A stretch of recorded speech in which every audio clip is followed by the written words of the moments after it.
आने वाले एपिसोड में आप देखने वाले हैं कि इमली पर गांव वाले लगा देंगे इल्ज़ाम। जी हाँ दोस्तों, इमली पर लग चुका है इल्ज़ाम कि उसके पति और उसके बीच में कोई भी संबंध अच्छे नहीं है। दरअसल यहाँ पर आदित्य को गुस्सा आ जाता है प्रकाश और इमली के दोस्ती पर, और इमली से और प्रकाश के रिश्ते से वो जलने लगता है, क्योंकि उन दोनों की जो मस्ती होती है वो अब आदित्य को पसंद नहीं आती। तो आदित्य उस पर लगा देता है इल्ज़ाम कि अब तुम ऐसा करो कि तुम आप प्रकाश से ही शादी कर लो और इसी के साथ रह लो, जिससे कि अब हम तो तुम्हें कुछ दे नहीं पाएंगे जिंदगी भर। तो इसके बाद में इमली भी नाराज हो जाती है और ये सब जो चीज़ें हैं गुस्से में ही आदित्य कह जाता है।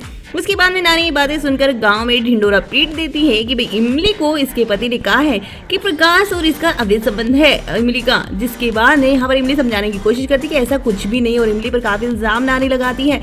प्रकाश को थप्पड़ भी मार देती है कि ऐसा कुछ भी नहीं है, लेकिन नानी तो भाई नानी है और किसी को सुनती नहीं है। सभी गांव वाले भी इमली पर उंगली उठाते हैं, यहाँ तक कि उसकी माँ भी उससे पूछने लग जाती है कि आखिर क्या बात है। जिसके बाद यहाँ पर आदित्य आते और कहते हैं कि ऐसा कुछ भी नहीं, इमली हमारी पत्नी है और अगर किसी ने वो एक भी शब्द और कहा तो हम उसका हाथ तोड़ देंगे।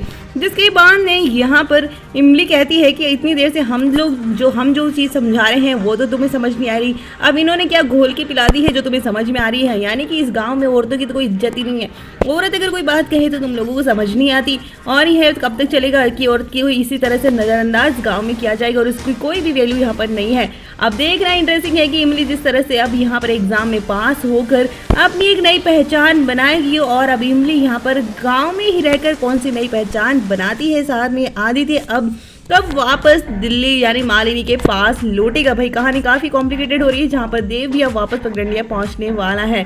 तो काफ़ी इंटरेस्टिंग एपिसोड होंगे। आगे के एपिसोड की अपडेट भी हम जो ही पहुँचाएंगे, तो कर लीजिए चैनल को सब्सक्राइब। ये एपिसोड की अपडेट कैसी लगी कमेंट करके जरूर।